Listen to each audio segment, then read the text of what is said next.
Hello, Earthlings. It's been a minute since I posted to YouTube. This is the story I was originally thinking of telling on Autism Acceptance Day last year, but then I started questioning if what I actually did was an autistic thing.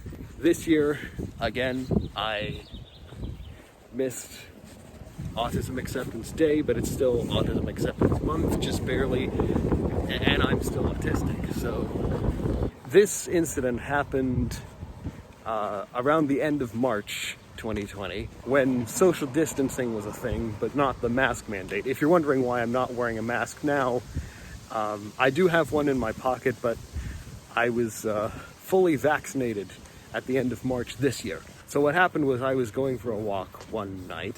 I was pointed vaguely towards home, and I passed this office complex.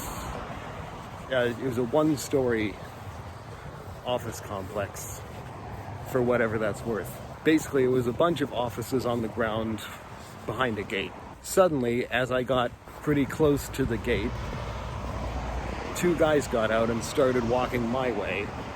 So my interpretation of the social distancing measure was that if you come within 6 feet of someone, one of you could die. So I immediately walked into the street to avoid coming any closer to them.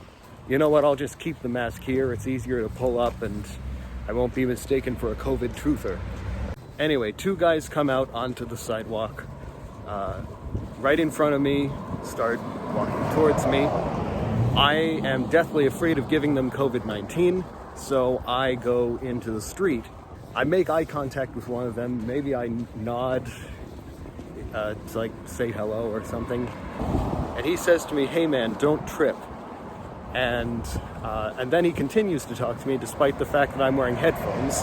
So I figure it'd be polite to take them off. And he tells me that if I did that thing, I'm on the other side of a row of parked cars at this point, by the way. And he starts to talk about how if I did that thing in a primarily African-American neighborhood, it would trigger a fight or flight response. I'm paraphrasing here because I forget most of what he said. This was over a year ago, but the two phrases I remember are primarily African-American neighborhood and fight or flight. His speech was much longer than that, maybe a minute or even 2 minutes. If I had been thinking clearly at this point, because I'm not used to strangers talking to me without my permission when I'm wearing headphones. If I was a woman, maybe I would be used to that, because, you know, sexism. Now this is in pre-mask times. This is what we thought was the middle of the pandemic, turned out to be the mid-beginning. Anyway, the guy talking to me about if I did that thing in a black community was white. The other guy who said nothing was black. This was a white guy making general statements about black people in front of his black friend, who he didn't mention or look at. And if my head was clearer at the time, I might have made some snappy comeback like, "Well, I'm sorry, but I don't want to get too close to you because I might give you or your black friend COVID-19.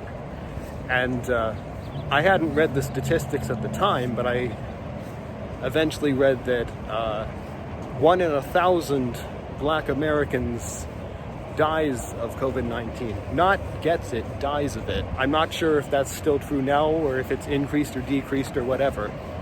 But I did know that centuries of racism has made black people more susceptible to disease for reasons that have almost nothing to do with biology. But again, my head wasn't clear at the time because I'm not used to strangers talking to me without my permission when I'm wearing headphones. So all I said was just, okay. And I know that bit of it is not just an autistic thing, because that's what my dad does when he suddenly gets a load of information he doesn't know what to do with. So that incident left me with a lot of questions. First of all, what did the black guy say to his white friend after they walked away? Did he thank him for speaking up? Or did he call him out for speaking for black people despite not being black? Or did he just say nothing because he was weary of talking to white people about race? Which brings up another question: are they still friends? Did the white guy kick himself when he found out about social distancing? What is social distancing like in black communities? I don't know. I live in the most segregated county in California, Marin County. There's the Civic Center behind me. I haven't actually mentioned autism that much throughout this video. One thing I think about autism is that it makes us retain certain childlike traits into adulthood. I mean, I can't speak for black autistic people. I'm not trying to, but definitely one of those traits, at least I think I have, that caused that incident is that of being overly precautious, because I just immediately walked out into the street when the guys appeared in front of me. In fact, the next time I went for a walk, a guy crossed the road to avoid coming close to me. But all this questioning I mentioned at the beginning of the video as to whether what I did was even an autistic thing reminds me of an incident that happened in 2019 at my mom's church, where I regularly attend there too, even though I consider myself atheist. But I also volunteer at Vacation Bible School there during the summer. I just accompany the songs on piano. There was an incident one day, I didn't see it, but I heard it discussed, where a girl did something to an autistic boy's hoodie that made him choke, and he reacted in presumably a stereotypically autistically severe way. His mom, who was talking about that happening, described it as an autistic response, and at the time I said, I don't think that's an autistic response. I think that's a don't choke people response. But now I'm starting to think it could have been both.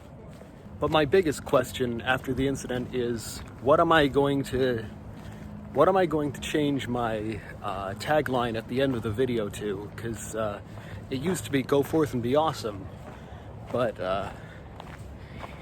I haven't been feeling very awesome lately. I don't think a lot of us have since the pandemic came to these shores, and for other reasons. And I know stay safe and stay home are two phrases we've been hearing a lot lately, and they are things we should do, but I wanted to maybe have something more empowering than that. You know, it was partially inspired by the protests that have been happening throughout the past few years, showing how the people at the top fear the people at the bottom rising up. So you're going to hear that in a moment at the end of this video. Although I do want to update a little on where I am musically.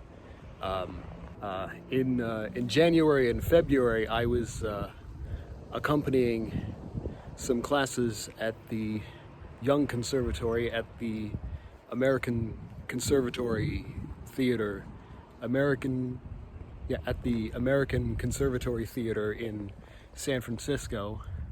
One was a middle school and the other was an upper elementary musical theater class.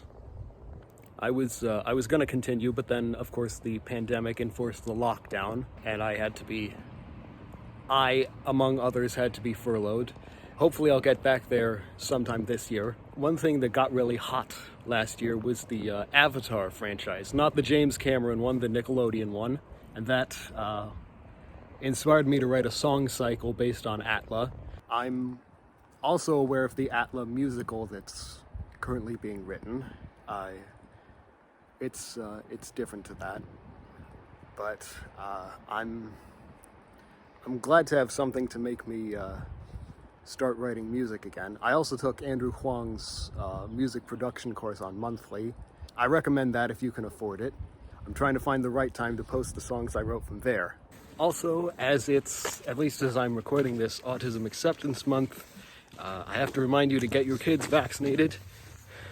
Also get yourself vaccinated. Also stop vaccine hoarding. And until next time, stay dangerous.